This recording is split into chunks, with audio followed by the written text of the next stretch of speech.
The Lord be with you. And also with you. A reading from the Holy Gospel according to Luke. Glory to you, Lord. Jesus said to his disciples, "To you who hear I say, love your enemies, do good to those who curse you, pray for those who mistreat you. To the person who strikes you on one cheek, offer the other one as well. And from the person who takes your cloak, do not withhold even your tunic. Give to everyone who asks of you, and from the one who takes what is yours, do not demand it back. Do to others as you would have them do to you. For if you love those who love you, what credit is that to you? Even sinners love those who love them. And if you do good to those who do good to you, what credit is that to you? Even sinners do the same. If you lend money to those from whom you expect repayment, what credit is that to you? Even sinners lend to sinners and get back the same amount. But rather, love your enemies and do good to them, and lend expecting nothing back.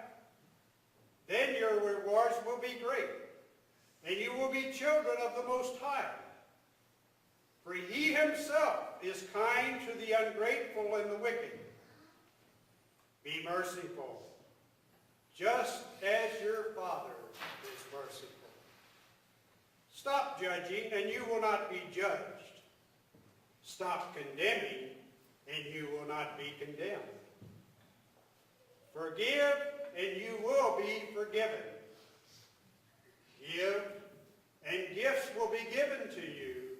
A good measure, packed together, shaken down, and overflowing, will be poured into your lap. For the measure with which you measure will be returned, be measured out to you." The Gospel of the Lord. Praise to you, Lord Jesus Christ.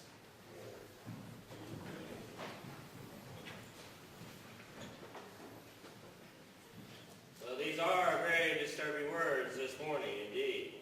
So before I get started, Happy New Year. This is the official Chinese New Year of 4705. But none of you look a day over 05, all right? But indeed, perhaps it's a happy coincidence. New Year's always reminds me of a time to, hey, wait a minute, maybe I need to look inside and look at things differently. And guess what? Lent's on its way, this Ash Wednesday. So maybe this is a happy coincidence to consider that fact of our faith right there. That right there. To you who hear, I say, love your enemies.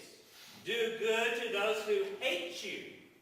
Bless those who curse you. Pray for those who mistreat you. Today, Jesus asked the absolutely impossible, would you agree? How could he possibly think anybody is capable of this, of such overwhelming generosity of spirit? Do you hear him today? Do you? In his novel, Just Revenge, attorney Alan Dershowitz relates the story of Max Minuchin, a renowned professor of the Bible at Harvard Divinity School. Well, he's from Lithuania. He was a survivor of Hitler's regime and the Holocaust. In 1942, as his loved ones were seated at the dinner table celebrating the Passover of all things, and just as his younger sister opened the door to receive Elijah by tradition, the lives of that family were changed forever. Marcellus Brandis of the Lithuanian Auxiliary Militia, who aided Hitler's forces, he and his militiamen ordered the entire Minuchin family to the nearby Ponari Woods, where they and several other families were ordered to dig a sizable hole in the ground. And then Brandis, beginning with the child still in the womb of Max's wife Leah, murdered every single member of the Mnuchin family in front of his eyes. And helplessly, Mnuchin kept on shouting to God, Nakama! Nakama! God, take revenge. Well, Mnuchin survived. And 50 years later, he discovered that Prandus was in his 70s. He was ill with fatal cancer and was living in nearby Salem, Massachusetts. Well, Mnuchin kidnapped him, tied him to a chair, and forced him to watch videotapes of Mnuchin murdering the members of Prandus's own family, beginning with the youngest, the grandson. What Prandus had done to the Mnuchin family during the war, Mnuchin did to the Prandus family.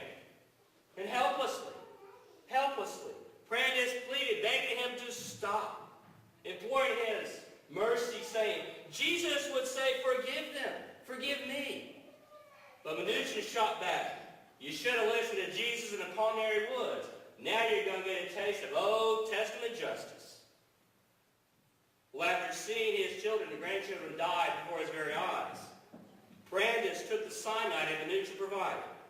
And when Prandus was dead, Mnuchin went to his lawyer and told him the whole story. His trial ended in a hung jury. The charges were completely dropped. Was this justice?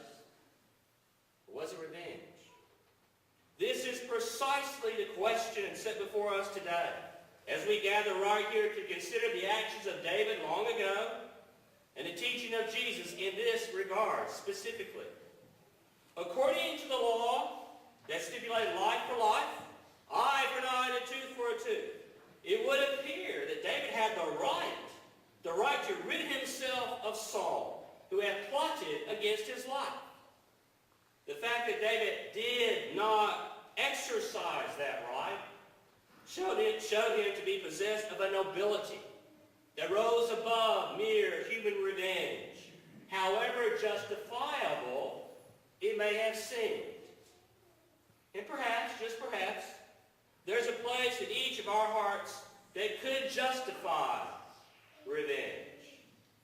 Truly now, come on. Can we not sympathize with, understand, and may even condone the actions of Max Mnuchin and the reasoning of Rabbi Shah, who urged David to kill the sleeping Saul? But maybe like David, who would not presume for himself the prerogative that is God's alone. Maybe we won't do that, because we are called to a humbler way of living and being with one another. A way that does not judge, but leaves judgment to God. A way that will forego revenge and leave such decisions and actions to God alone. A way that honestly recognizes who we are. We are all sinners, unworthy of God's mercy. We are unworthy of God's forgiveness, but we remain ever grateful for such a generous God. A God who will forgive us, overlook our faults, and bless us freely. Yes, indeed. Bless us freely. You know, one of the curious things about resentment and lack of forgiveness is that the aggressor sometimes doesn't even know or care that he or she is hated. Someone once said that holding grudges and resentment is like taking a poison and waiting for the other person to die. Lack of forgiveness enslaves us. You might as well put the shackles on. The antidote to violence is not more violence. That is